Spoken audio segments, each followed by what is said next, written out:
Here in Pima County, we believe in diversity, equity, inclusion. This office has programming here specifically dedicated. Originally, it was social emotional learning and diversity, equity, inclusion. So schools will put together their programs, they'll go for grants. If any of the language, any of it, has the word diversity, equity, or inclusion, that grant is immediately halted. And I say immediately, the funds stop. And because that word equity was in that grant, it had nothing to do with DEI, that grant got completely cut. And that school lost all of that money to be competitive with their teacher salaries. A lot of people are talking about the vouchers. And what are the vouchers? 3 years ago, the Republican majority passed their budget, and they passed what's called the universal voucher program, which means it opened it up to everybody. And there was no more breaks. The breaks were gone, and this thing flew. It took off like a jet, and it went from somewhere around 20 to 30 million to $1 billion with a B. That's a lot of 100 millions after that. And it went to right about 100,000 kids. So when we talked earlier about enrollment, you take 100,000 kids in different areas, and you take $1 billion out of the school system, you start to then look at those enrollment issues, and you start talking about school consolidation, school closure. All of that money just went to kids that were already in private schools. There's no transparency in this program, and there's no accountability in this program. These are public dollars going to private entities. Two things caused Arizona to start see a deficit in their overall budget. One was the voucher program, and then the other was the flat tax caused another loss of money. And so you put those two together, and that's a big issue. We're in a pretty good run right now with economic development and businesses moving. So we're seeing some inclines in that. But when that slows down, and it will, this program could have the possibility of bankrupting a state. My name is Mike Bryan. I'm Vice President and Program Director for Democrats of Greater Tucson. We're here today with Pima County School Superintendent Dustin Williams. Dustin will go ahead and introduce himself to folks who may not be familiar. Thank you, Michael, and thank you, Democrats of Greater Tucson. We were just reminiscing of, I got elected back in 2016, and the road you take and the friendships and partnerships that you build, you see a lot of stuff. And so I see a lot of familiar faces here, and thank you for your efforts. I'm really glad that you had me on and wanted me to come say hello and say a couple words. I always tell the legislative districts and the different groups, don't wait for your elected officials when they're running to be candidates again and trying to get reelected. Have them on as much as you want during the year and request the updates. And that way you're in the know with real time of what's going on with all of your elected offices, whether it's the treasurer or the sheriff or the county attorney or your elected office, the county school superintendent's office. DGT is a great place to do that. We have office holders on all the time to talk about their office and what they've been doing. For us, this office, we're three huge things. We 365 days a year. It never stops. We're always, the machine is always running here because we work so closely with your traditional district schools in the form of administration. So the money for the schools has to always go through payroll, $50 million a month. All the money that comes from federal grants, state property taxes comes through here. We divvy it all out to the schools, and they have full control. So that admin piece and money and finance just is nonstop. It's constantly churning. We can't do anything. We give them their money. So I give it to Flowing Wells. I give it to Sarita, TUSD.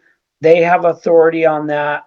The authority of all those districts are the elected governing board members. We run all of those elections. So for people that want to be a governing board member or a candidate to be a governing board member, they would come through here. So this office is unique that it's also an elections office. And we also do all of the bonds and all of the overrides. for you, the first piece of advocacy for me to say, what's the hot thing coming up in November? We live in the world of schools, and we know that bonds and overrides are really needed.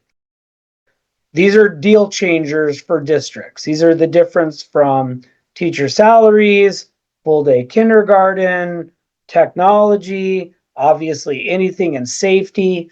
So coming up in November, if you live in the area of Tucson Unified School District, or you live in Flowing Wells, or you live in Sunnyside, those are going to be your 3 district schools that are going to run their bonds and their overrides and everything. And I'll put it in the chat right now.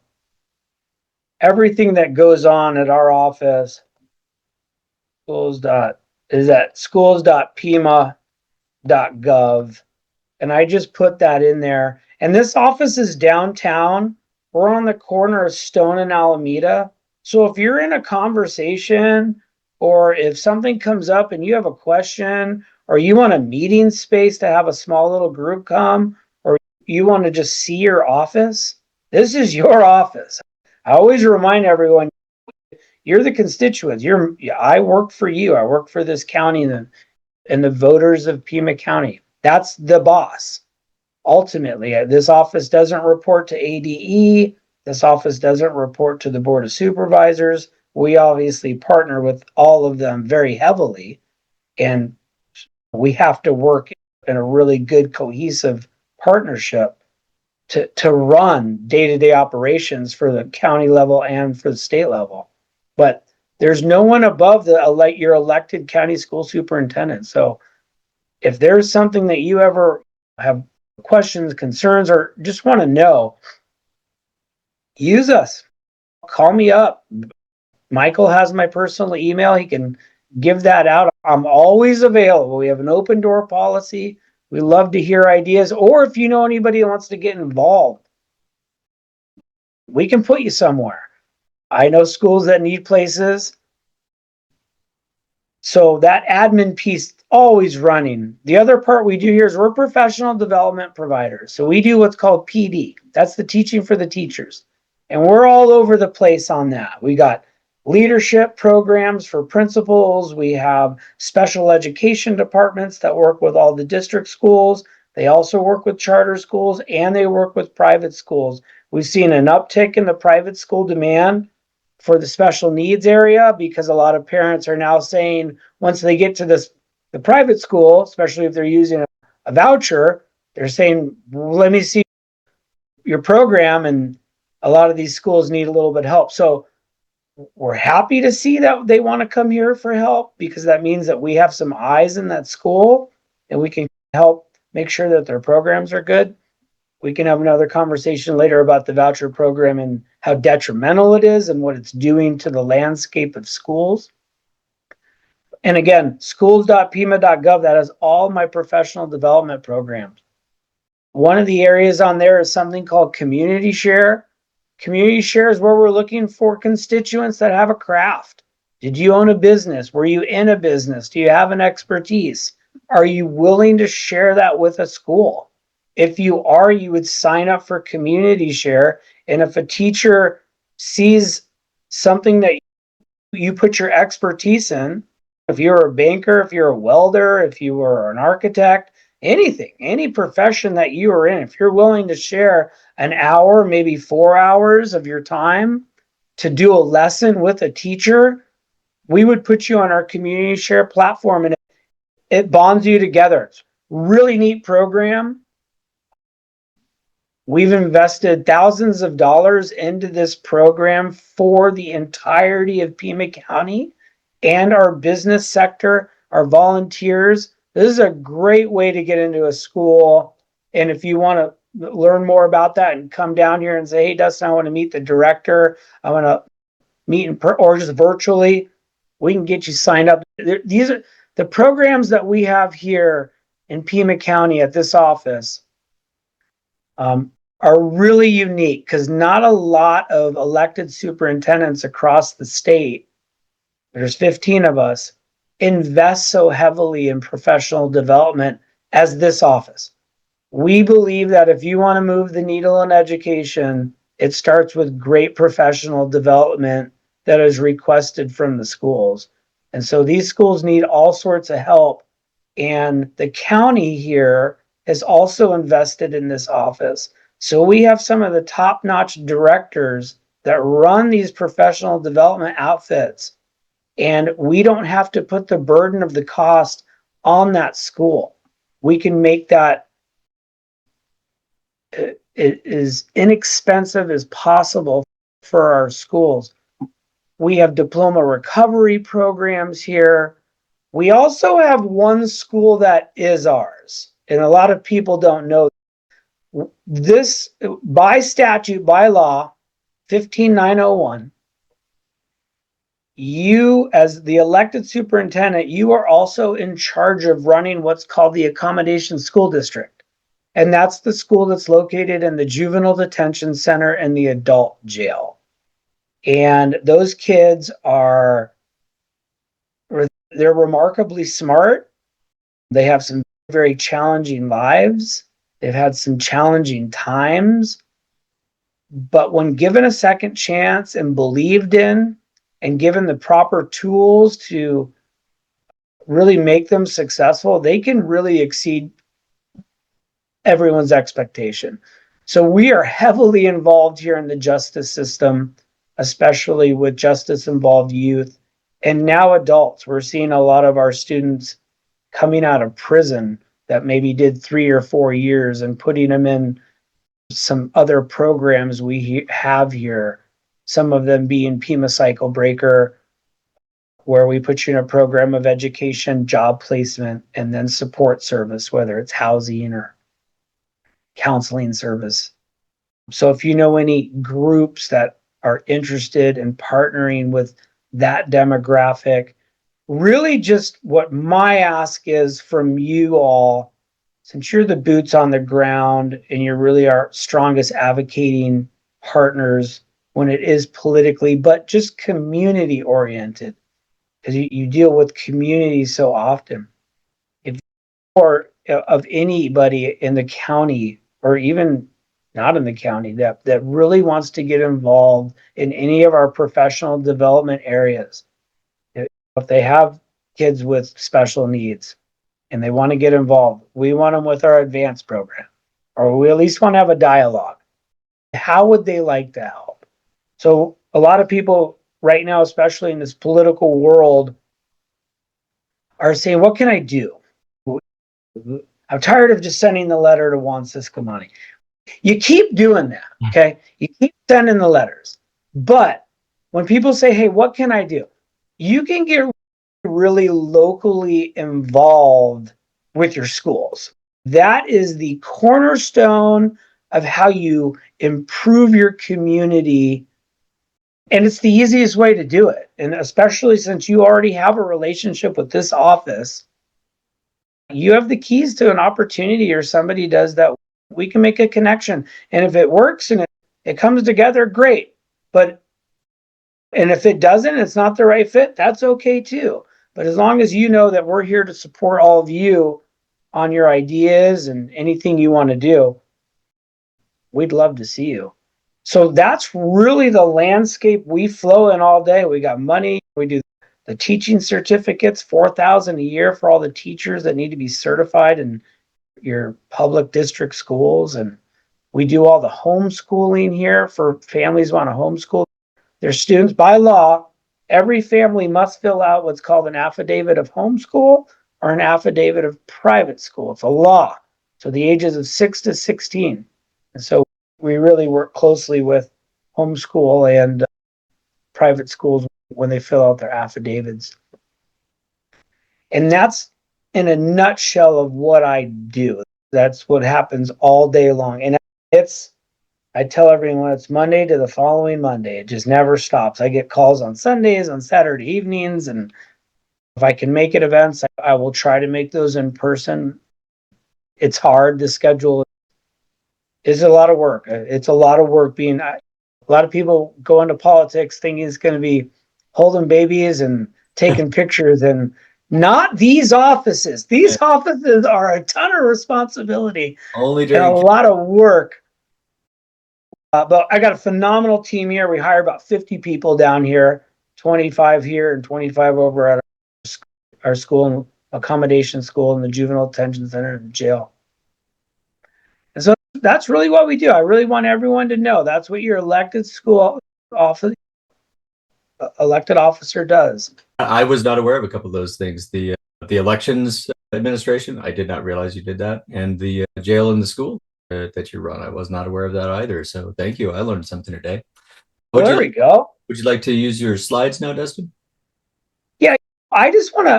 Well, yeah, if you want to throw those up for me, Michael, I don't know if you can. Yeah, sure. Do that for me. This is another thing. A lot of people are talking about data and what's happening and graduation rates.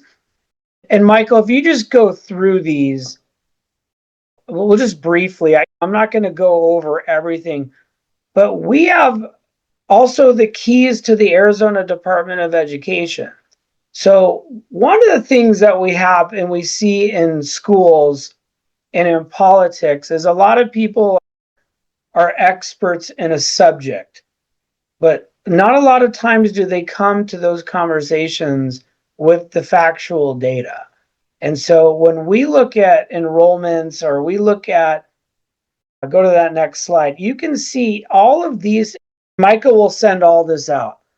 Sure. We can find what you guys need. So if there's a topic of discussion or if there's something you're interested in, you can just call me and I can have my data team here put something together. We can usually do something in a week. Sometimes if it's a tougher ask, it might take a little bit longer, but we're really pretty good. If you do the next slide, these are proficiency scores. This is enrollment scores. Next.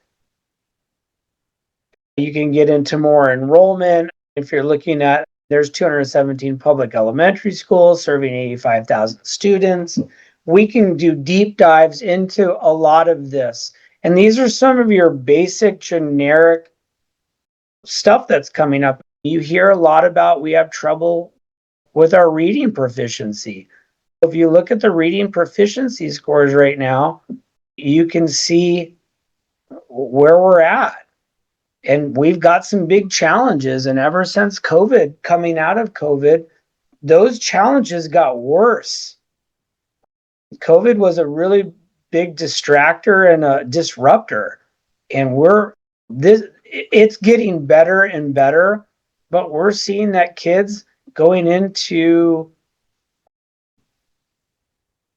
different subjects, especially math and reading, they're having trouble. And if you break these down and you look at where these areas are in some of our lower socioeconomic areas, it's tougher.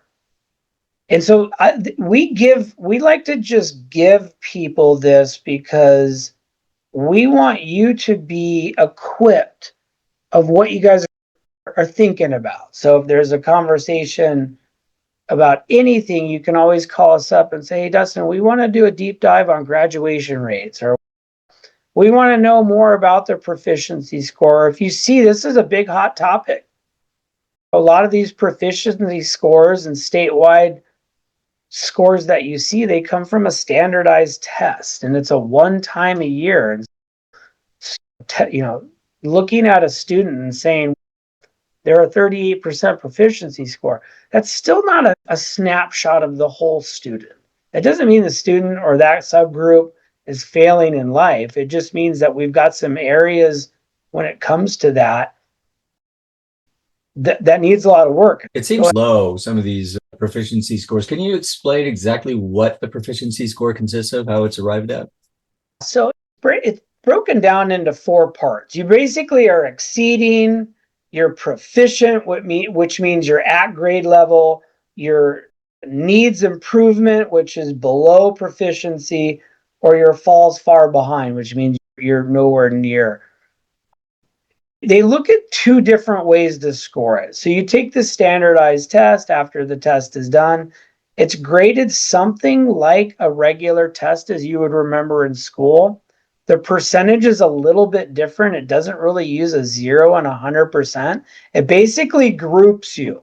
So if you're in third grade and all the third graders take the same test, it puts you in this rubric that says you scored at the same level or basically the same level of every other student that is proficient in that third grade area. And so it kind of groups you in your cohorts. And when you look at it, at the end of the day, we're finding that not enough students are reading all at basically grade level.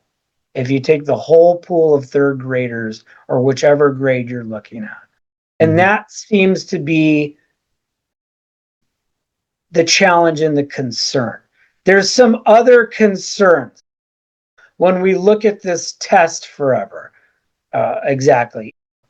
These tests are not as cut and dry as taking a spelling test or even reading a basic grammar book and then conceptualizing and looking at, can you tell me the elements of what you're reading? Can you comprehend? A lot of times these students can't. These federalized tests are really hard. They're difficult. They're challenging. If you Google one of these tests online and look at the questions, there's double negatives in the test. There's pick the two best answers.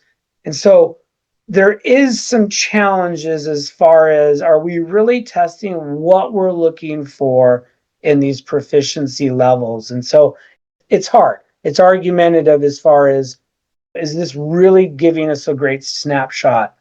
And then you also look at the growth of the student. So even though a student might not be reading at proficiency, they might be under. By the end of the year, are you reaching that student to proficiency? And so that's a big indicator as well of what schools live with. But these are big numbers. And so when you see this is all attached to a letter grade, and ultimately your letter grade of your school is based off of a lot of these proficiency tests. And again, it's one time a year. You don't know what happened. And so if a student had a really bad night, they come to school, they're tired and they're cranky and they had a bad day and they just didn't do well on that test, then you're going to be stuck with that one grade. There's no retakes. So a question for you, Dustin. Are charter schools, private schools, and home schools also required to take these tests and get a proficiency grade? That's a really great question. Private schools and home schools are not.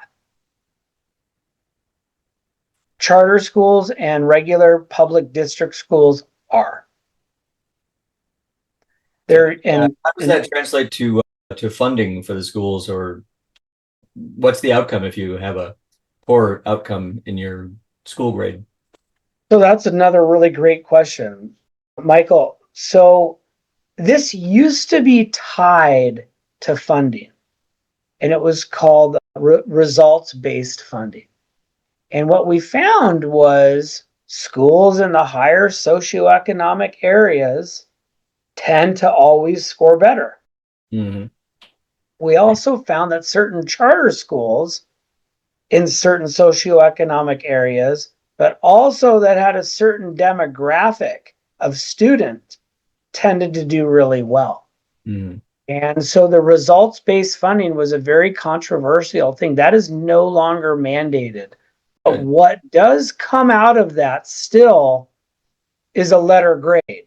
And so when you look at a community of where you're looking at now you get a little bit into the economics of where people start to look at areas and where they're going to move and where they're going to, how much your house is worth even. When you see areas that get lower test scores in these schools, that this affects the actual economic development of certain areas. And so it is a very challenging part of schools. And then is this test actually a good representation of the student and the area? And a lot of people would say no. They would say that this standardized test does not tell me exactly what this area and what this demographic of kids are doing. Matter of fact, it's the opposite.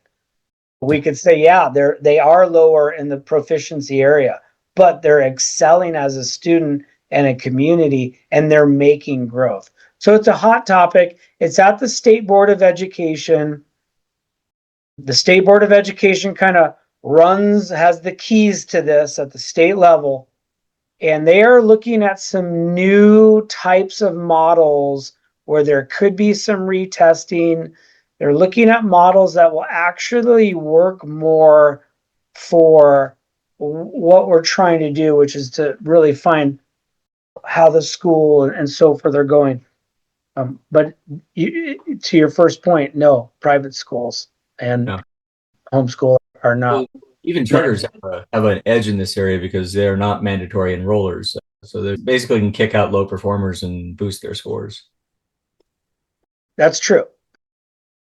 Charter schools are mandated by law to take all students, but we know from what we're seeing just in the data that you're getting either edged in or you're getting edged out. And what that means is if you have a student that has a special needs, or if you have a student that has a disciplinary report, or if you have a student that can't afford the 2-hour tour every day to do your tutoring and you can't maintain a certain grade average, it's not comforting to come to that school. And a lot of times, Michael, they don't make it into that charter school. So what ends up happening is out of let's say you have 100 kids, 100 of those kids are already well proficient or above, what are called highly proficient. So we see them scoring really well. Also, it's typically charter schools are 200 to 300 kids at the most. Whereas if you go to a district school, you can't just take one elementary. You're looking at a whole rubric of kids. So if I had a school that had 5,000 elementary kids across the whole thing, I can go pick out 300 of those 5,000 kids at the district school, and I would take the bet that we would be just as equal or better. So those are the types of things where equity, equality in these types of things. So I stand corrected there that charter schools are in fact mandatory enrollers. They just have various ways of getting around it.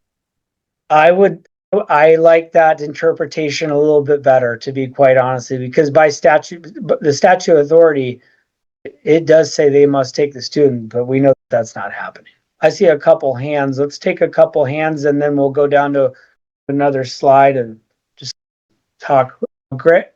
Craig, you want to go ahead? You said at the beginning that you're very independent of other entities in the county. Where does your budget come from? Our budget comes directly from the general fund. State? No, local. Local general fund. So the Board of Supervisors down here, they approve a budget for Pima County. It's approximately almost, I think, $2 billion a year. Of those $2 billion, it funds all sorts of programs, all sorts of elected offices, and we fall in that pot. Our budget here at the Pima County School Superintendent's Office is approximately $3 million a year. How much goes to the prison schools? The prison school is so it's a school district. So it's just like Flowing Wells. It's just like TOSD. It's a district school. That is not funded through the county, not through Pima County.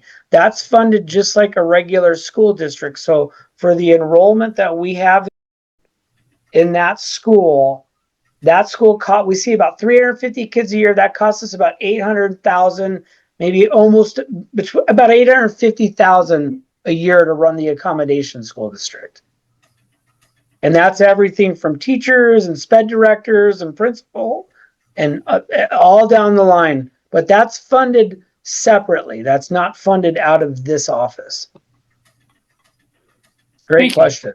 Susie's next. Hey, Susie. Hey, good to see you guys. Always good to be here. Dustin, I've known you for a good many years and you are Yeah. wonderful there. Is there Thank a you. difference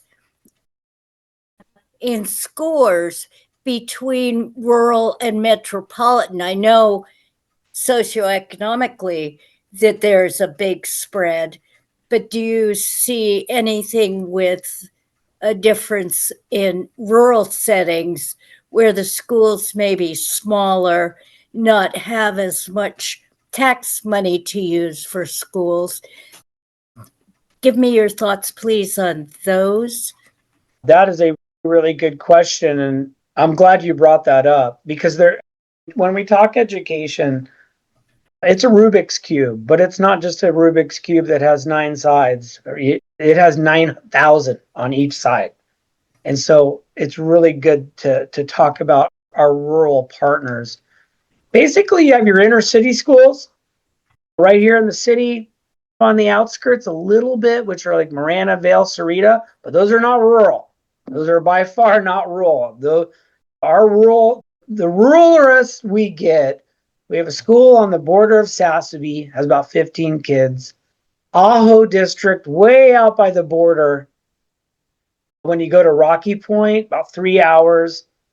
Our Native American Tohono O'odham district sells Altar Valley right in there. And then you go into the other counties, Prescott Valley and Gila and Safford, you get into the real rural areas. It's a big time difference. We're no longer apple and apple. We are still student and student. But the challenge is, yes, they struggle in test scores more so than in your inner city areas, depending on the type of school. Some of your inner city areas that are very poor, have low socioeconomic development, and have families that are just single mom, single dad, 4 or 5 kids, and really poor. They have trouble just because there's not a lot of emphasis to support them. And we need more of that. But our rural areas really struggle in areas of finding qualified staff. So a lot of the teachers and a lot of the parapros and the librarians, all of those extra dollars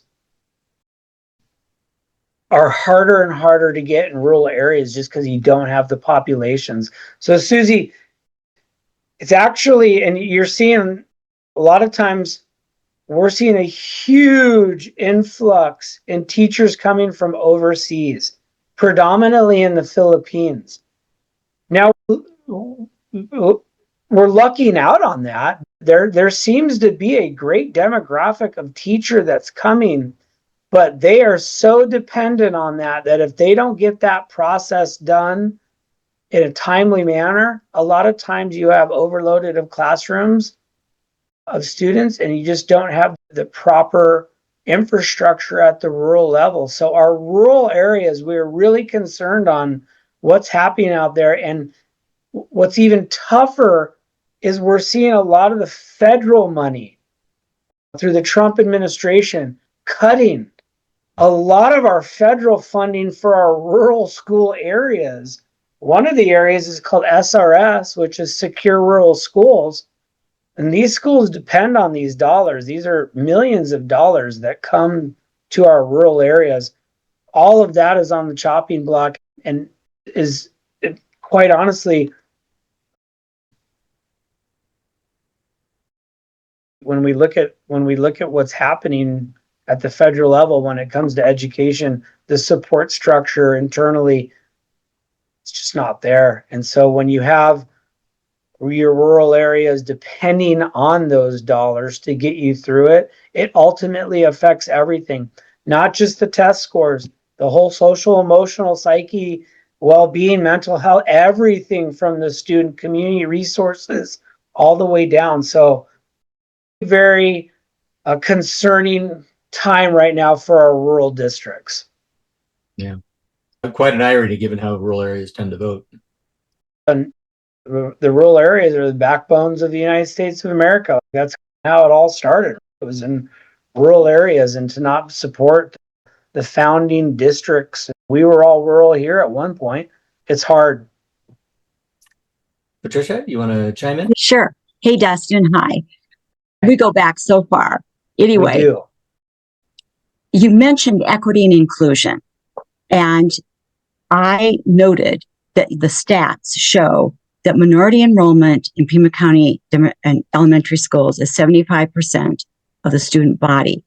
So to me, and I was thinking about this before you even referred to equity and inclusion, segregation, and by choice, I gathered that. But then when you talked about the rural areas, so I'd just like you to comment on that. Is that true, or is that partially true, or is that just the rural areas don't have that opportunity to use vouchers to go to another type of school?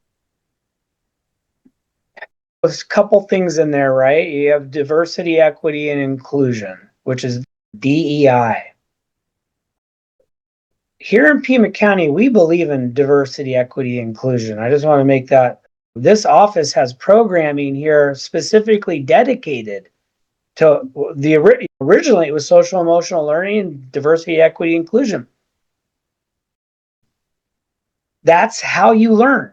You played in the sandbox at school and you learned diversity. That's how you grew up. Those are your roots. I have a son. I have two sons. One of my sons is on the spectrum. He has autism. And the spectrum is a rainbow. It goes from left to right.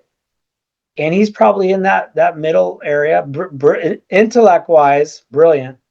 Socially wise, no. He's not going to have a conversation with you. You can get it, but it's tough. The only way he really learns socially is from inclusion. That is a model that you use not just for your general ed population, which who liked being the last kid picked on the football game at school or soccer? Nobody. Like, everybody likes to be included. But the model that you use for different parts of education, inclusion is essential. Like, these kids only learn some way by modeling from different students, which ultimately is diversity, equity, inclusion. What's interesting about the voucher program is some of these rural areas, Pat, they don't even have private schools.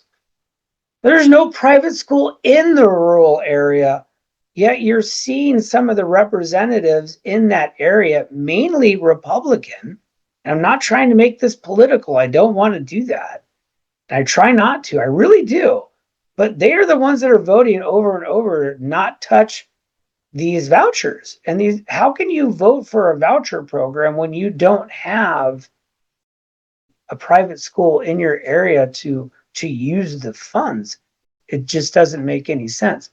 But you are seeing that with those dollars, that is a very challenging aspect of what's happening with the voucher program, with diversity, equity, inclusion, how those dollars are used.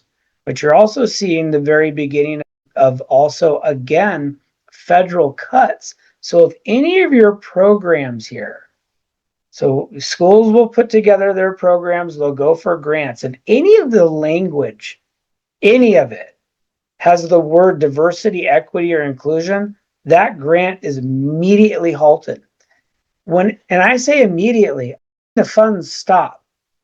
So you have people in positions that you need to maybe help for special education or any type of area in your school.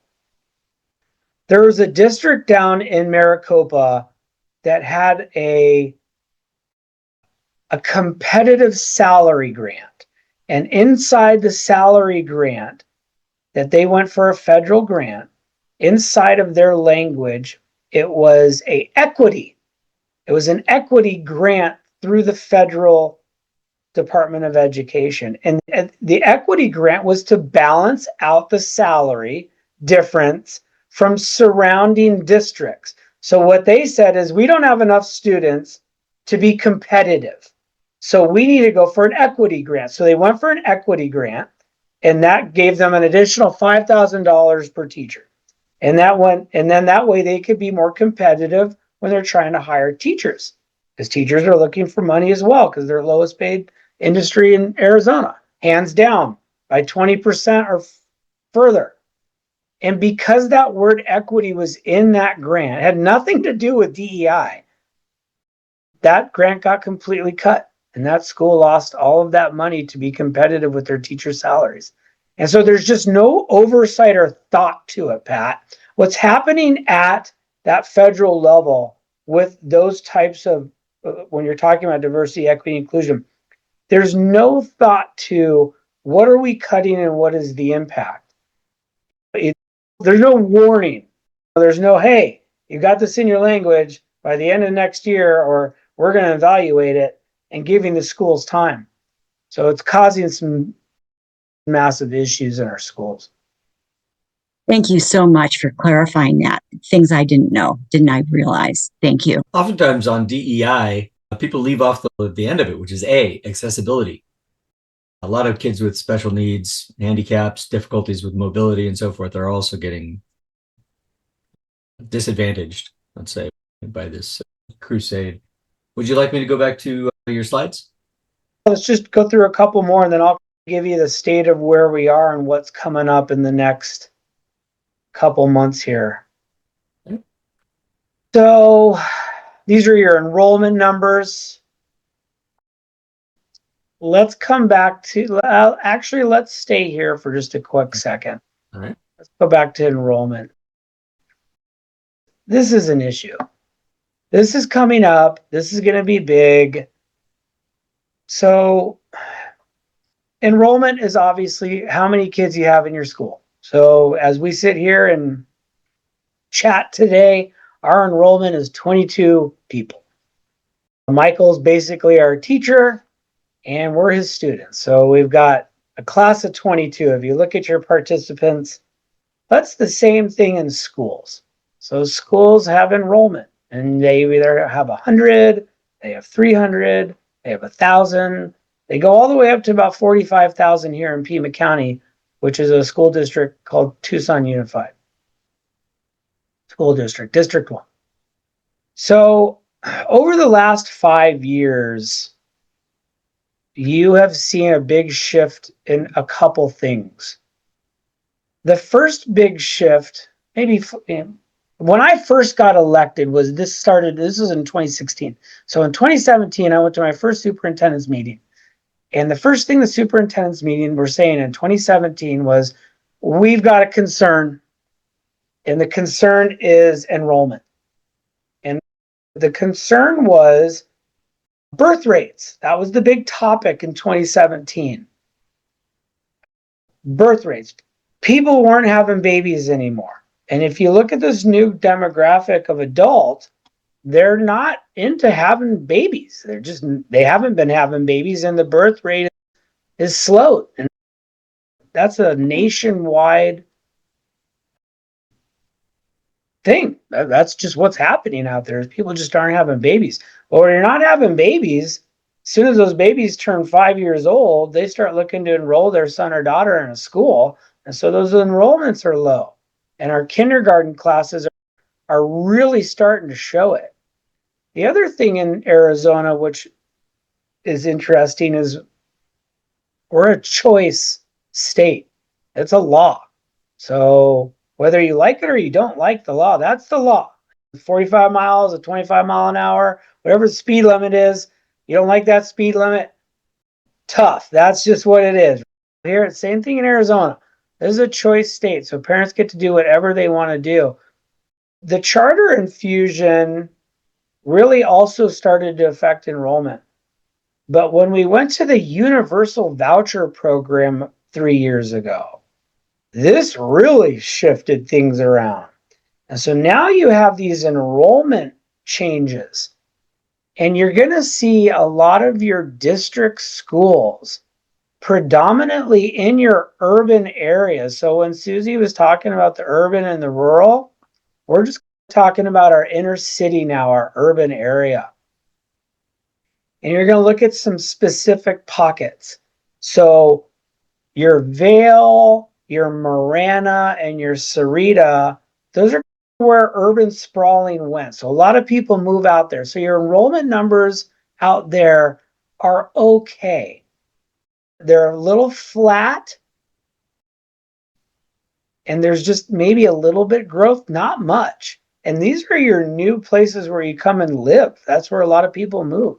Your inner city areas in certain pockets south of River Road, TUSD in the interlining areas, some of your Amphi districts near Amphi Middle School, Healing, Holloway, some of that central area. You're seeing schools that should be holding 600 to 800 kids that are holding 200. So we even have some areas just a little bit north of River in the Amphi area, Copper Creek, that holds 1,500 kids. The enrollment is down to 300 kids. You can't run schools.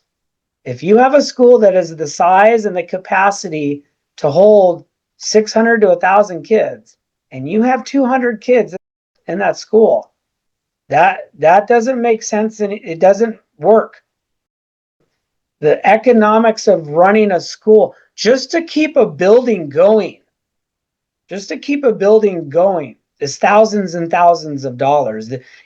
A lot of these schools have what are called central AC systems, where it runs the whole entire campus. These things cost $2 to $3 million to redo your air conditioning systems. So when you turn those on, you're turning it on for the whole school. So you're blowing air in classrooms that don't have any kids. This is a very big problem. You're going to see this year, probably close to November, maybe December, there will be some districts that start to come out and have the conversation of what's called consolidation, which ultimately is closing schools. You're going to have to take the 3 to 4 campuses that don't have enough kids, and you're going to have to condense it down to 1 or 2 schools or something like that. These are really hard on communities. So the coming year, this year, and then the following school year, and these certain pockets for enrollment, something to keep your eye on. Keep your eye on the news. Listen to what's happening. It's really hard when you have a second grader and a third grader or a fourth grader, and you have to pull them out of that school if they have to consolidate them and move them to a new school. It's a massive disruptor. We know that studies hands down say that when you have a student in a school and they're doing good, you should keep that student in that school for as long as you can. It just is, they build friends, they build trust with their communities and their teachers. And those are the first 2 real big things. The big thing is they build friends, right? And so they got this group. When you start having to move them and displace them, that really makes that's hard on families and hard on kids. That's the first thing. And then the second thing is who has to close and who has to stay open. It's obviously easier for the school that gets to stay open, but they also have a whole new group of body of kids coming in. So you're going to see that happen. I don't see how it doesn't happen, especially when you're just seeing these enrollment numbers with the birth rates.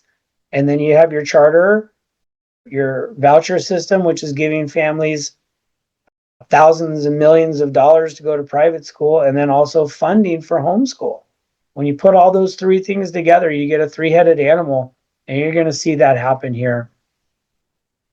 Late this year, November, December will be the very first. I think you'll see a decision by at least one of the districts, and then the following school year, which will be the 25-26 school year, or the 26-27 school year, I think you're going to see more of those inner city schools really talking about consolidation and what do we do with those schools that just have that low enrollment but are supposed to house 1,000 kids, and you have 300 kids there.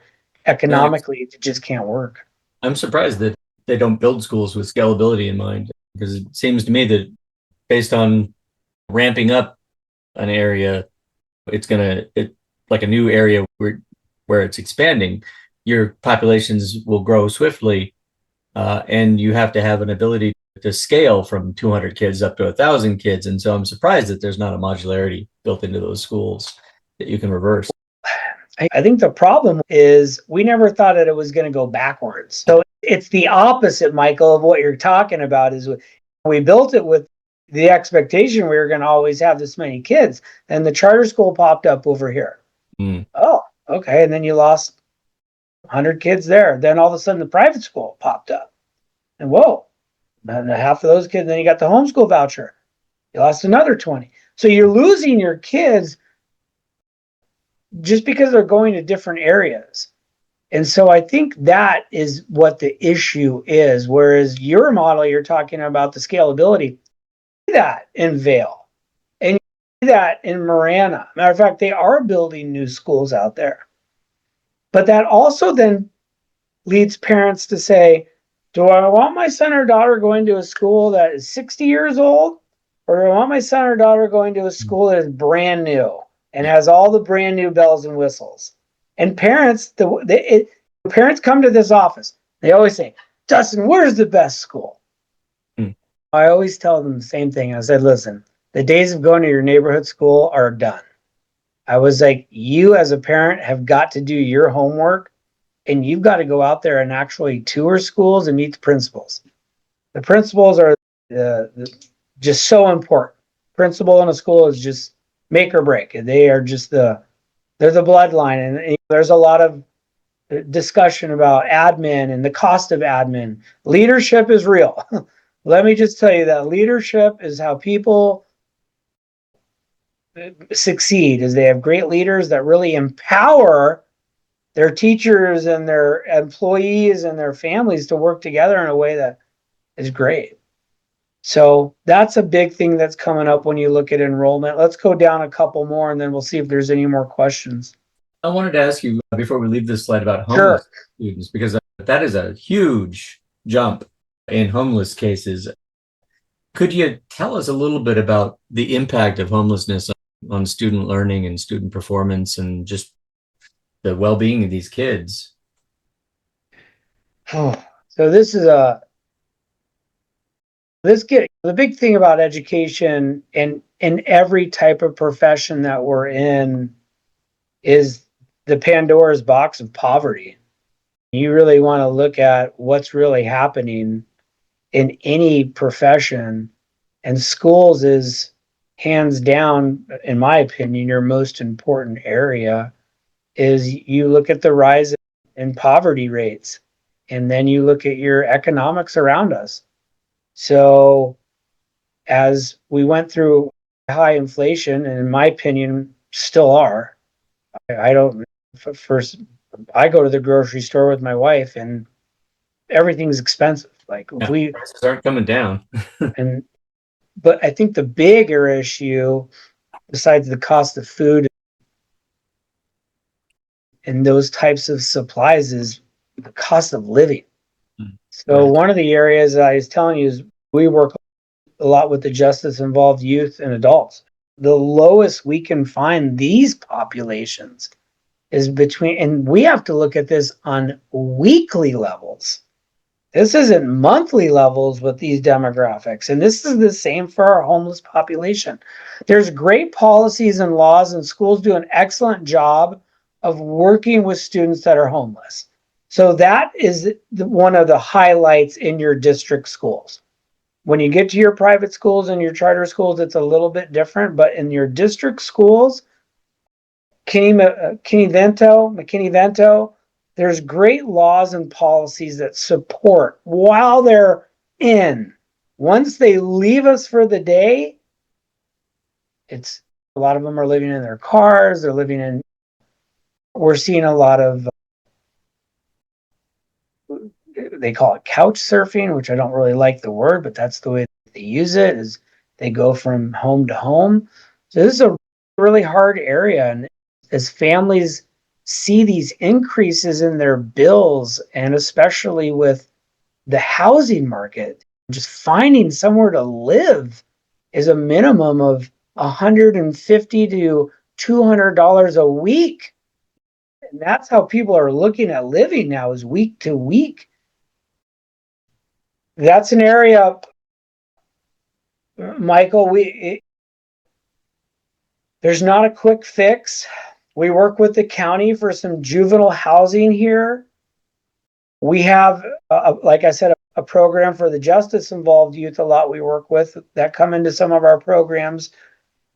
We're helping with housing with some philanthropy donors.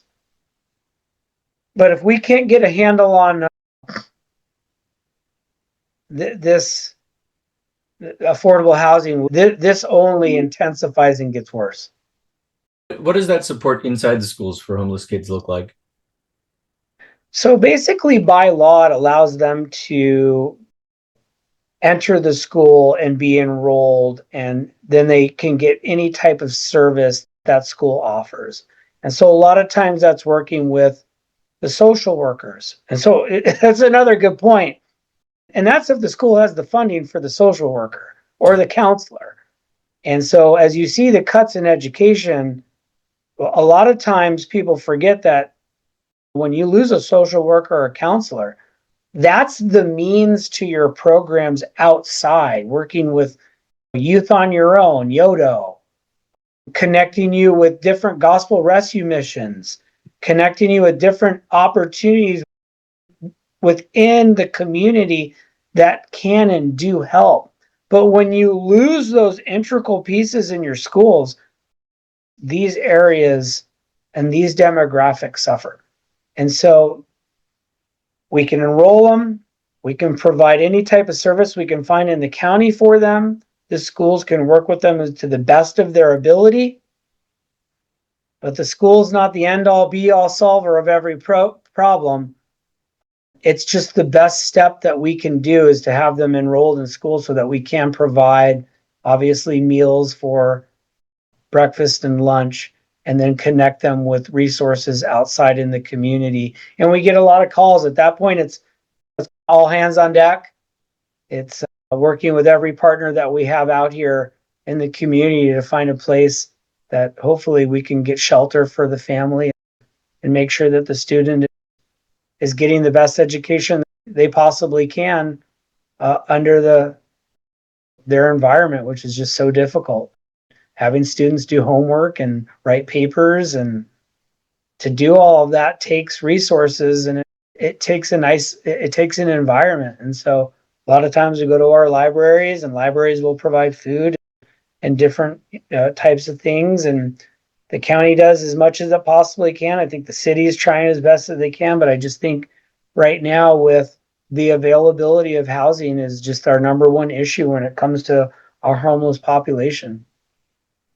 I think Susie had her hand up. Yeah, Susie, go ahead.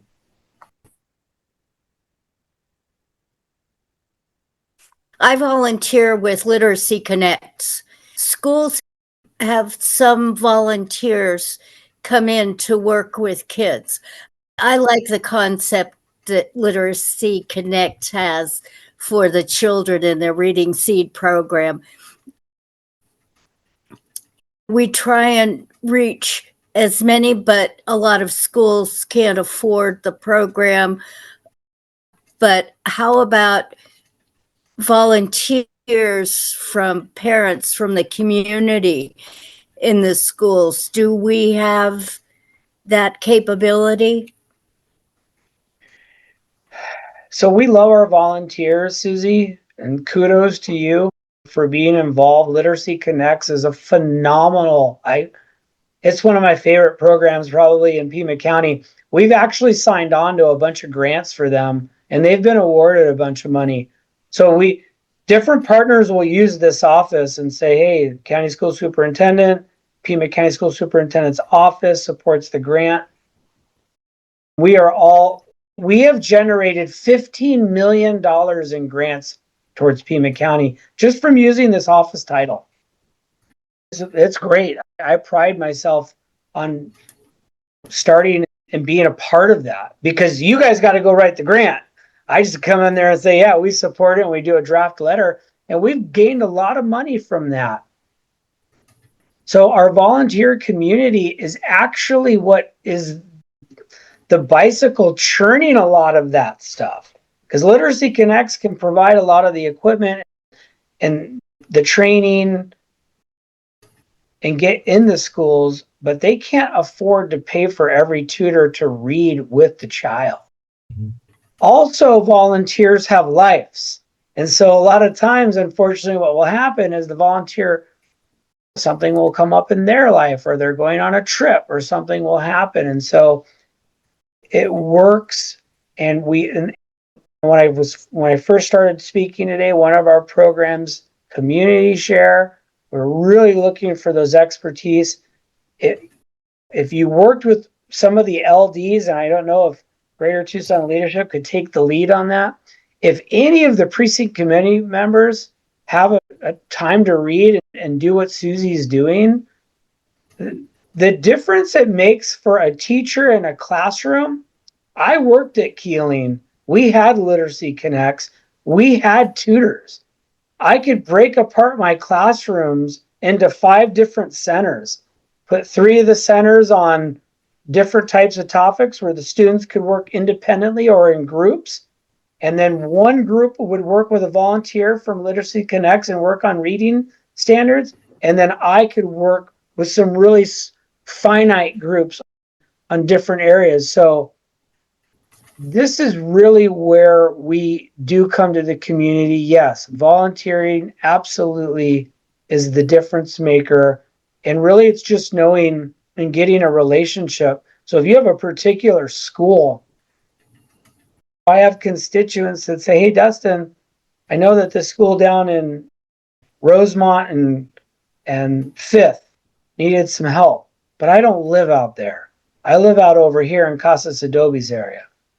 If there's a school and you would like me to be the convener to introduce you to the principal, that is fine. Or if you want to meet a program that needs help, or you want to get in our community share program, yes, Susie, it is key. It works really well when the volunteer has time. If the volunteer does not, then obviously there's an absentee or a challenge in the school. Thank you. Full disclosure, I am also a Reading Seed volunteer. It's great to work with those young ones. Literacy Connects has been focusing on kindergarten through 2nd grade more recently to establish those habits for early of reading. So I wanted to touch on migrant students in this slide, because we hear so much about how immigrant students are draining our schools of resources, and those are extraordinarily low numbers. 146 kids in 2025. Is that really doing damage to our educational process?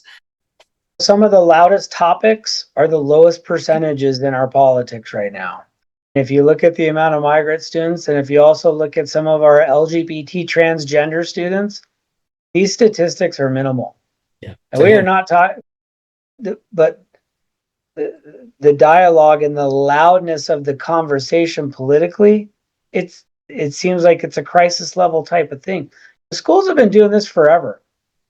They enroll students, and if you want to get an education, you get an education. The big thing when the Trump administration brought down his immigration policies, and we saw this happened in 2016. We saw an exodus of families and students just because they were scared. Same thing has happened again this time around. So you have seen an exodus of students and families. But one thing that we did do here, which was unique during Trump's this go around, is I had an opportunity to go meet the regional director of Homeland Security, which is ICE. His name is Frank Barola. And to our benefit, he's a graduate of Pueblo. And so I said, hey, I've got a lot of constituents and families and schools. Schools were identified and defined as a safe harbor area.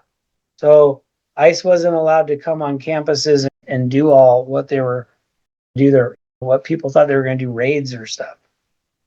And Frank and I met, and we came up with a verbal agreement And he said, Dustin, we're not doing that here in Pima County. He's like, we're not coming in to raid schools and look at employees and look at kids and families. He's now, if it's a drug related, gang related thing, that's always been standard. They've always come on campus. They don't come with the vests and the guns. It's very discreet. But that's, or sex trafficking, any of that stuff, that has always been normal. You've always had a partnership with ICE in those types of areas, but you've never seen it. It's never been something that was been captured for film, which a lot of this stuff is. But here in Pima County, and I thought it was a phenomenal meeting, and he stuck true to his word. Schools have maintained their autonomy. We have not had, knock on wood, and thank you to Frank Barola from Homeland Security for keeping his word. Schools have been pretty untouched here in Pima County. I've seen those community raids that we've been seeing in other metropolitan areas, and sure it's just a matter of time. But Tucson's pretty low on the list of priorities. I'm sure we'll see it in Phoenix before we see it. I think we've seen some restaurants here and there, but schools so far are dodging the bullet. And so as long as, obviously, I care for everyone, but school and education is my number one top priority. So as long as we're okay not being booked. Anything on this slide you want to address? A lot of people are talking about the vouchers. And what are the vouchers? The vouchers are, quite honestly, it's a subsidy. So you get basically a bank card, and if you're a homeschool parent, that money is sent to you on a card, and you can go through, and it goes to your bank account. It's linked to your actual bank account. And prior to 3 years ago, we had a voucher program. And the voucher program probably cost us somewhere $30 million a year. And you had just under 10,000 kids statewide, probably maybe around 8. And that voucher program basically said this. It had brakes on your car. The voucher program had brakes. And you had to either be on a reservation, you had to be a military family, you had to be a student where your neighborhood school was a F or D failing school, or you could have been a special education student. And those were the qualifications that you could use the voucher program. Still, those dollars that were used for those students, ultimately those dollars didn't go to that neighborhood school. So the school still struggled and lacked in funding. 3 years ago, the Republican majority passed their budget, and they passed what's called the universal voucher program, which means it opened it up to everybody. And there was no more brakes. The brakes were gone, and this thing flew. It took off like a jet, and it went from somewhere around 20 to 30 million to $1 billion with a B. That's a lot of 100 millions after that. It went to $1 billion, and it went to right about 100,000 kids, 100,000 students. So when we talked earlier about enrollment and students getting displaced, you take 100,000 kids in different areas and you take $1 billion out of the school system, you start to then look at those enrollment issues, and you start talking about school consolidation, school closure. If you look at your area, the only one we're missing here, and I apologize, we've asked for it and I don't have it, but it's Continental School District. And I would say Continental is going to be close to a little under Flowing Wells Unified. Actually, no, it's actually going to be closer to Alter Valleys area. So you can see what the voucher funds drain from your district schools, and you can see where also the schools that already had a private school enrollment So on that second column there, all of that money was added to private schools that already had kids that were in private schools prior to the voucher. So once the voucher was universal, all of that money just went to kids that were already in private schools. And so you saw parents that were already paying the tuition of private school. And now those parents get a minimum of approximately $7,000. So if the private school is $10,000, and the parents were affording that, now they're paying $3,000. What's happening though in this whole thing is it has developed a piggy bank in our citizens' bank accounts. So families, for some reason, this program does not have a way that if you didn't use the actual $7,000 that was put in your ESA side of your bank account, it's just sitting there. And that is $450 million sitting in private bank accounts across the state of Arizona.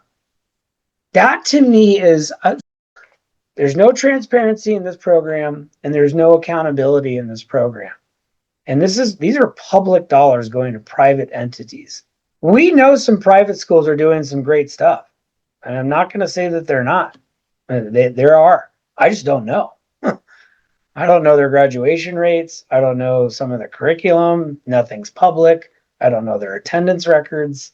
I don't know. I don't know what standardized tests they're using to measure their students.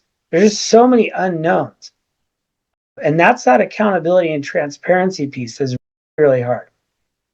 Then the homeschool community is even tougher because at least I know where that private school is and I can see where the private school is. I might be able to I just don't know what's happening at all with the private school community. And it's per child. Yeah. And so if you have a child that's on autism spectrum, you get $25,000 per child. Yeah. So if you have 3 kids and they're identified as autistic or have autism, that's $75,000 a year. I hope that $75,000 is going directly to their schooling and all towards their schooling and all towards their autism. But as you've seen through the latest media records, that I think it was one of the Phoenix outlets had to sue Treasurer Yee and Tom Horn because they were not releasing the public records. But they finally got the public records, and you saw stuff, Disneyland, lingerie, diamond rings. The list goes on of what was being spent on these ESA dollars. But the hardest pill to swallow is this $450 million that is just sitting on the sideline. If that money at least was sitting in an account at a government level, the government money makes an interest rate on the money that sits in accounts. So government, like our treasurer here in Pima County, makes a lot of money on money that's sitting in accounts because she charges gets an interest rate on that money. Yeah. And it's used in the public. This money is just sitting in these accounts, stagnant, not doing a thing. And that's all of our money, and not just Pima County, but every 15 counties in the state, because all of the voucher money comes directly from the general fund. Yeah. This is a big issue. I want to know, how does the ESA voucher funds for students already in private education affect our public schools? Because it seems to me they weren't there to begin with. So the school wasn't getting their per pupil allocation to begin with. So how does that detract from the public school?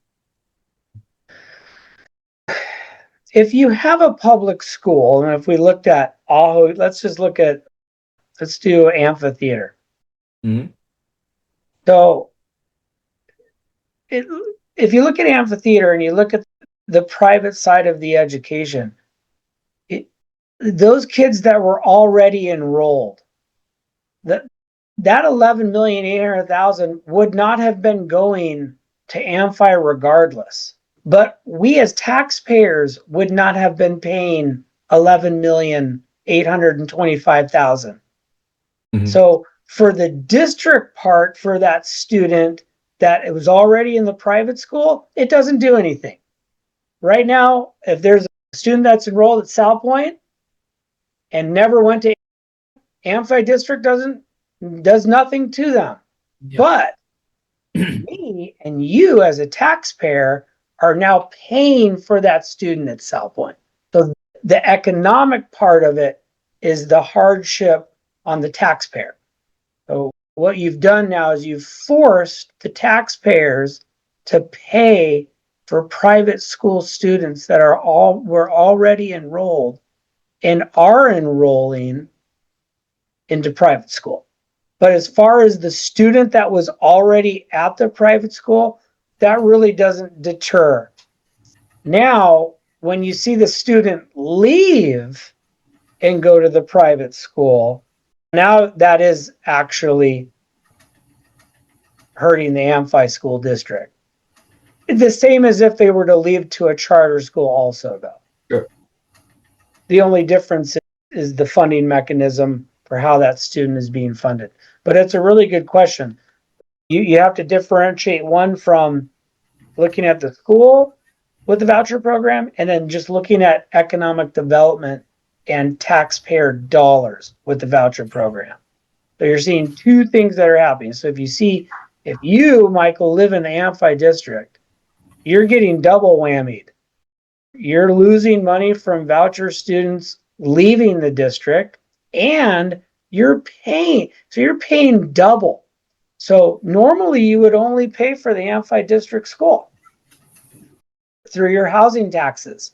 So when you do your taxes every year and you see that big wonderful bill that we all pay if you own a home, a big percentage of that goes to your district school. But now you're paying that, and you're paying that 11 million on top of that. So you're almost paying double the tax. School funding is a very complicated formula. So is what you're saying that the ESA voucher funds are coming from the same pool of money that is collected by the counties in the form of property tax? No, the opposite. So the school funding so that's the school funding formula. That's predominantly how schools are paid. To get their funding is through property tax. The voucher program comes purely out of the general fund, which means we pay on top of that as well. So it's mostly sales tax, which reduces the availability of those funds for other programs, obviously. What we've seen in the last 2 years is they couldn't pay it. So they either had to stop a project, and that was the only way we saw. We were in a surplus, and they started to see a deficit from two things caused the Arizonas to start see a deficit in their overall budget. One was the voucher program, which was $1 billion, and then the other was which was Governor Ducey's idea, and then the other was the flat tax. Yeah, the flat tax caused another loss of money, and so you put those two together, and that's a big issue. And so what they do is they don't fund something, so they stop a road project or a bridge project or a water project. They stop some major project to fund those two to fund part of this program. Something on this program right here, from what I've heard, I haven't seen the pure data other than what it's costing us per year. In the general fund, we don't have anything that's making an additional $1 billion. So if you don't have another form of money stream to make $1 billion, then that strain on your budget. And we're in a pretty good run right now with economic development and businesses moving predominantly to Phoenix. So we're seeing some inclines in that. But when that slows down, and it will, this program could have the possibility of bankrupting a state. What is really unique is we've been working with a lot of states, and Republican states, more in the East Coast, they look at this model and they are even confused as to why in the world Arizona chose this particular funding model to do their voucher. I would note that both these sources of fiscal erosion, I would say the flat tax and the ESA vouchers, both overwhelmingly benefit the wealthiest in Arizona. Yeah. So there's some 100%. explanatory power right there, I think. Susie, you have your hand up. You want to ask a question? Yes, sir. Dustin, some of these families in the voucher program now want to, they're sending their kids to a private school, but they want to then get their kids into after school programs. Yeah. What's with that? Yeah. Susie, I'm going to give you the star today with your questions. You're getting the teacher star. That's a great question. So here's how it kind of normal works. So before the voucher program, if you're a homeschool student, you come here, you come to our office, you fill out your affidavit of homeschool, it gets signed, we notarize it, and you're on your own, Susie. You go teach your son or daughter however you want to do, and that's it. And that's how it always worked. And it still does. That's how it still works. And so, Susie, you come to me and you say, hey, remember me? I did my affidavit to homeschool. I said, yeah, I remember you. And you go, my son wants to play basketball at Amphi. We're using Amphi today, everybody, just because we're going to pick. I graduated from Amphi, so we'll pick on Amphi. So Susie says, my son wants to play basketball at Amphi.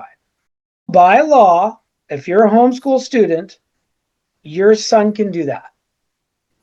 So the homeschool family can take advantage of that. The homeschool family can also take advantage of other types of programs at their main district school. And the district school has to pay for that. When the universal voucher program started, Susie came to me and said, hey, I want to go on the voucher program. My son or daughter, I want the one that was playing basketball, I want $7,000 a year. Okay. You have to now, this is the law. You have to withdraw from my office. So you are no longer, by law, an affidavit homeschool student. You are now what's called a voucher student with the state, Arizona Department of Education.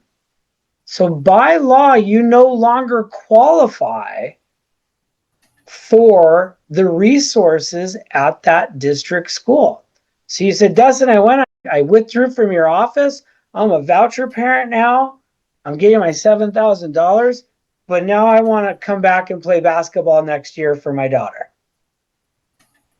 This has caused a massive problem because there is no law that says what you can or can't do.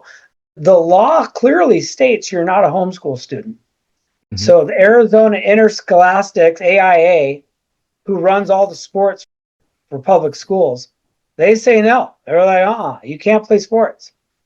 Tom Horn in ADE says, oh yeah, you can play sports. So what is happening now is we are in this no man land.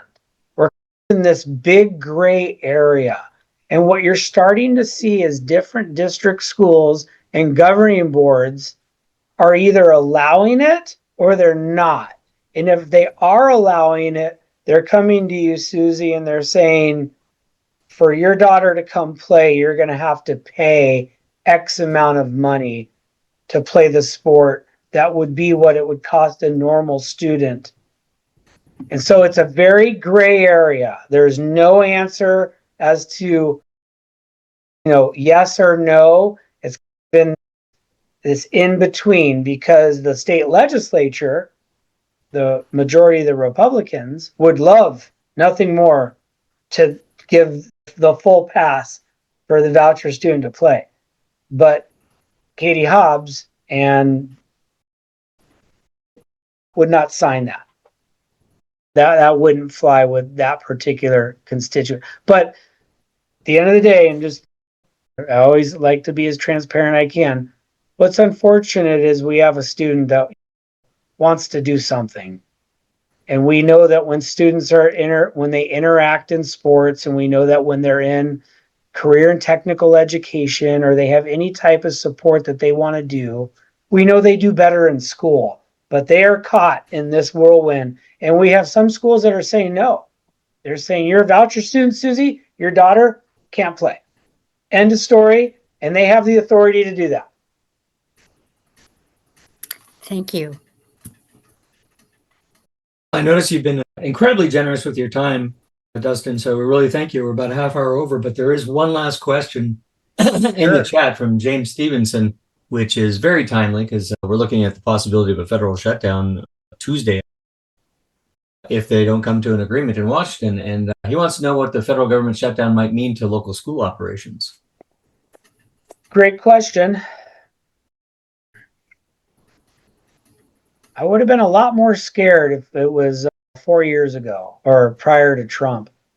But the amount of stuff that Trump has already cut from the Department of Ed. So we live in that federal world, and anything that is attached federally, those dollars ultimately stop. They don't go away in a federal shutdown. Everything just gets delayed and delayed again. And then what happens is once it finally does open and the government does reopen, so let's just do the hypothetical. This thing goes to a government shutdown. Schools still run. Schools will still keep going, and 70 to 80% of a school is locally funded and state funded. So they're going to run. 20% is really federal if they're a little bit more, but they're still going to run, James. They're going to keep billing. They're going to keep paying the checks. And then when the government finally opens, all that government money that was due to that school is just going to get paid in arrears. If it goes longer, and it doesn't, we've never seen a government shutdown. So it's a great question, but it's an unknown. Ultimately, when those funds get held, sometimes the school will have to go to a local bank and get a bridge loan. And that causes just more time and infrastructure and money, and schools just don't have time to do all that. So if you're a school that has the client, if you're a school that has the people and the means to do that, it just takes time. It'd be a colossal mess. But schools would maintain, they'd stay open. It's just backlogging the funding that you would need to be paid for. Great. So we could weather it. We could weather a shutdown. That's one way to look at it. That if politically, if the Medicaid I think the big thing that they're looking at politically and is the amount of money that insurance rates are going to skyrocket by 75%. These are also our families that have kids. Great question Michael asked earlier about poverty and homelessness. All that stuff adds up. You start, that comes to the kid. Families, they start struggling and they can't pay because they don't have insurance and that sort of stuff. That's all stress on a family. Ultimately, that all comes to a student. So these are trying times, no doubt. I want to thank you so much for spending so much time with us, Dustin, and teaching us about what's going on in your office and what's going on with Arizona schools. And thank you very much for joining us here today. And thank everybody else for coming in and joining us to talk to Dustin. It wouldn't work without you all. So I want to say goodbye today. And unless anybody else has pressing business for good of the order, I'm going to end this meeting for everybody now. Thank you, guys. I really appreciate it. It's a great conversation.